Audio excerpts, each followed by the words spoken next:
जय श्री पुरुषोत्तम भगवान। चौथा अध्याय। अधिक मास कहने लगा, हे नाथ, हे कृपा निधि मलमास मेरा नाम है। मैं भगवान से तिरस्कार होकर यहाँ आया हूँ, फिर आप मेरी रक्षा क्यों नहीं करते? मुझको इन लोगों ने शुभ कर्म से वर्जित किया, अनाथ और सदैव घृणा की दृष्टि से देखा। अब आपकी दयालुता कहाँ गई? कठोरता क्यों हुई? इस प्रकार भगवान से कह वह स्वामीहीन मलमा श्री कृष्ण के आगे आंसू बहाता हुआ बैठ गया। तब द्रवीभूत हरि आगे बैठे दीन बदन मलमा से कहने लगे, हे तात, तुम अत्यंत दुख में डूबे हुए हो, सो ऐसा क्या बड़ा भारी दुख तुम्हारे मन में है? तुम किसी प्रकार का सोच मत करो, मैं तुम दुख में डूबे हुए का उद्धार करूंगा। मेरी शरण में आकर तुम सोच करने योग्य नहीं हो। नारायण बोले।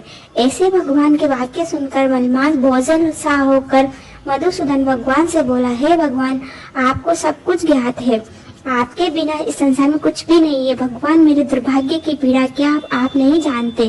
तो भी हे नाथ, दुख रूपी फांस में फंसा हुआ जैसा कष्ट किसी को भी न हुआ न देखा, सो आपसे कहता हूँ। क्षण रव मुहूर्त पक्ष मास और दिन रात्रि अपने स्वामी की आज्ञा से सदा भय रहित होकर आनंद करते हैं, परंतु मेरा न कोई नाम है, न कोई मेरा स्वामी है, न कोई मुझको आश्रय देने वाला।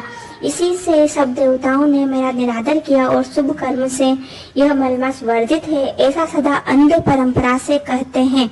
इसलिए मैं मरना चाहता हूँ, जीना नहीं चाहता। हे नारद जी, मैं मरूंगा। 2 बार इस बार कहने पर मलमास शांत हो गया।